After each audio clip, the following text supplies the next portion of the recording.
In spite of a defiant performance from Adam Voges, Warwickshire looked set to record a very important LV County Championship win over Middlesex at Uxbridge, as the home side go into the last day still behind and with half of their second innings men out. The third morning was all about whether Middlesex could avoid the follow-on. They began on 177 for 4 thanks to an unbroken stand of 149 between Voges and John Simpson, but a further 160 was still required to make Warwickshire bat again next. They added a further 31 runs first thing to take the partnership to 180, but crucially Simpson on 63 was then LBW to Patel to leave with his side still 129 runs away from avoiding that follow-on. So Voges was now the key. He'd resumed his innings on 81 and it took him 45 minutes to convert that into 100 on his Middlesex debut in the Championship. It was a top effort from the Australian, who'd used up 151 balls in getting to three figures, an innings containing 13 fours, but he knew that his job was not done yet. Especially with more wickets falling at the other end. Gareth Berg didn't get a start as he edged his first ball behind to give Keith Barker his third wicket. Patel then did for Ollie Rayner, who played the spinner on the up to Barker at mid-wicket.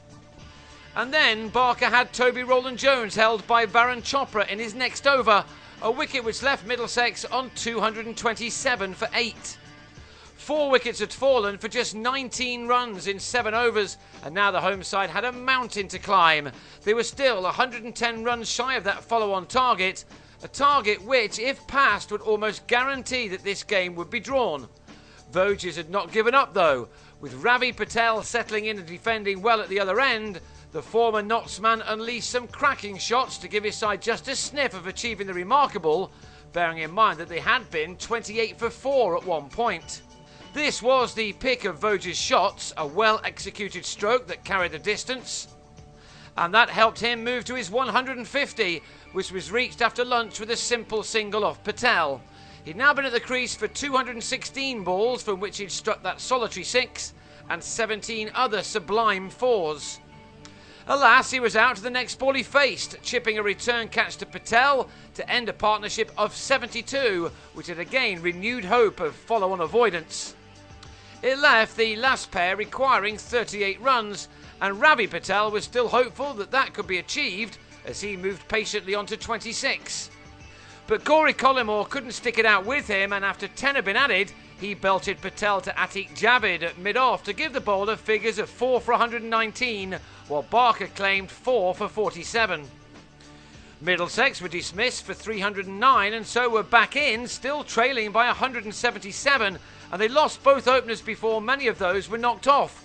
Darvin Milan's rather wretched championship form continued as he dragged a ball from Chris Wokes back on, while Sam Robson edged a short ball from Boyd Rankin to Ricky Clark after making 29 of the 37 runs on the board. None of the top 4 had batted for any length of time first time around, but at last 2 of them began to find some form in the middle. Neil Dexter's innings was a fluent one. He played some terrific shots in the knowledge that the Warwickshire attack must have been tiring after spending 82 overs bowling Middlesex out in their first innings. Joe Denley was more circumspect as he looked to bed in for the long haul, something that was required from someone if Middlesex were going to avoid a defeat which would put a serious dent in their title aspirations. Champions Warwickshire need a win here for very different reasons, but they were being held up by these two who added 68 runs for the third wicket. Middlesex are in trouble in this game because they've lost wickets in clusters, and that now happened again. On 36, Dexter edged Barker behind, and after Voges was dropped at Silly Point, a miss which could yet prove crucial, Denley dragged a drive off Barker back onto his stumps to depart for 37 at 110 for 4.